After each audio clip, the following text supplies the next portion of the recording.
Isn't it good news to see Gulf countries dialing down on religion and becoming more tolerant? Definitely. അതാണല്ലോ നമ്മളുടെ ഒരു പ്രതീക്ഷ. Gulf രാജ്യങ്ങളിലെ പ്രത്യേകിച്ച് സൗദി, UAE അങ്ങനെയുള്ള രാജ്യങ്ങൾ ആ ഒരു ട്രെൻഡിലേക്ക് പോവുക.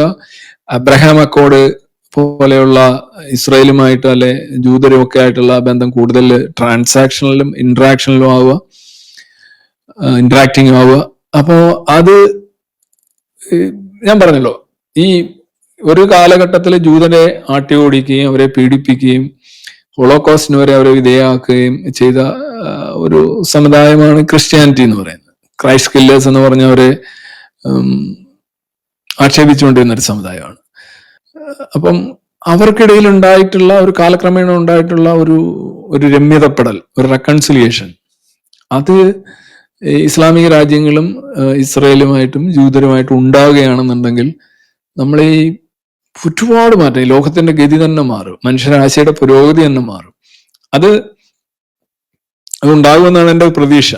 ഞാൻ ആ കാര്യത്തിൽ ഒരു ശുഭാപ്തി വിശ്വാസമുള്ള ആളാണ്. പക്ഷെ അതിനനുസരിച്ച് നവീകരണം ഇസ്ലാമിൽ നടന്നെങ്കിലേ നടക്കുള്ളൂ. ഇന്നലെ തന്നെ സിറിയയിൽ ഞാൻ 1-2 വീഡിയോസ് കണ്ടിട്ട് എനിക്ക് തല മരച്ചിരിക്കുകയാണ് സത്യത്തില്.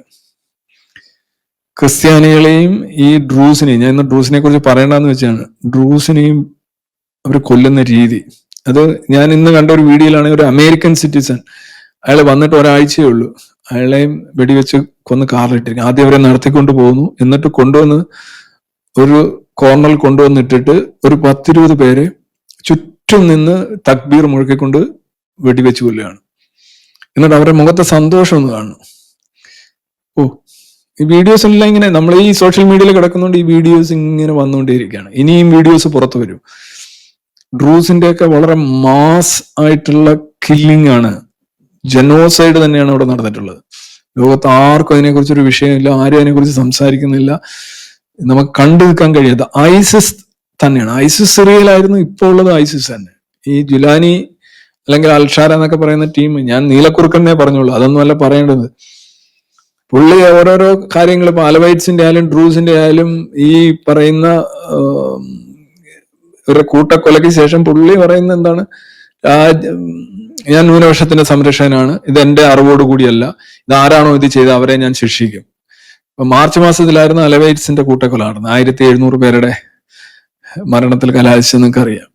അത് ഇതേ കണക്ക് റോഡിലൂടെ നടത്തിക്കൊണ്ട് പോയിട്ട് ഒരു സ്ഥലത്ത് കൊണ്ടുപോയിട്ട് തലയ്ക്ക് പിന്നെ വെടിവെക്കുക, കൂട്ടം കൂടി നിന്ന് എന്തുമാത്രം വെടിയാവും. ആ ചത്ത ആളുകൾ എല്ലാവരും ചത്തതിന് ശേഷം ഇങ്ങനെ വെടിവെച്ചോണ്ടേയിരിക്കുകയാണ്. ഭീകരം. എന്തോ കാരണം ഒന്നുമില്ല, ഡ്രൂസ് ആണ്, അത്രേ ഉള്ളൂ, വേറെ ഒന്നുമില്ല. ഇവരെയൊന്നും പല അറിയത്തുപോലുമില്ല.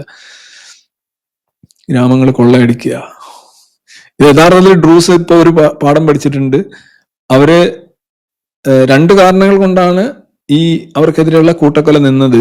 ഒന്ന്, ഇസ്രായേലിന്റെ ബോംബിങ്, ഉറപ്പായിട്ടും ഇസ്രായേലിന്റെ ബോംബിങ് ആണ്. ഇന്നലെ നിങ്ങൾ ടെൽ അവീവിൽ ചെല്ലുകയാണെന്നുണ്ടെങ്കിൽ അവിടുത്തെ വലിയ വമ്പൻ കെട്ടിടങ്ങളിലെല്ലാം ഈ ഡ്രൂസിന്റെ പതാകയാണ് അവര് ഇലൂമിനേറ്റ് ചെയ്ത് ലൈറ്റ് സിസ്റ്റം വഴി കാണിച്ചിട്ടുണ്ടിരുന്നത്. പിന്നെ മറ്റൊന്ന്, അവര് ആർമി ഉണ്ടാക്കുന്നു. ഉണ്ടാകുന്ന വെച്ചാൽ അവർ റെസിസ്റ്റൻസ് ഫോഴ്സസ് ഉണ്ടാക്കുന്നു. അതുവഴി നല്ല തോതിൽ ഈ സിറിയൻ ആർമി എന്നും പറഞ്ഞ് മീഡിയേറ്റ് ചെയ്യാൻ വന്നതാണ്. സിറിയൻ ആർമി മീഡിയേറ്റ്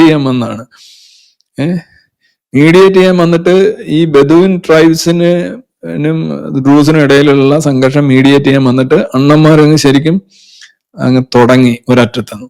അപ്പൊ ഡ്രൂസ് ആക്ച്വലി നല്ല രീതിയിൽ അവർക്ക് ക്ഷതം ഏൽപ്പിക്കാനും തിരിച്ചടിക്കാനും ഡ്രൂസിന് കഴിഞ്ഞിട്ടുണ്ട്. ഞാൻ ആ വസ്തുത ശ്രദ്ധിച്ചു. കാരണം ഹൺഡ്രഡ്സ് ഓഫ് ഈ അൽ ഷാരയുടെ സിറിയൻ സേന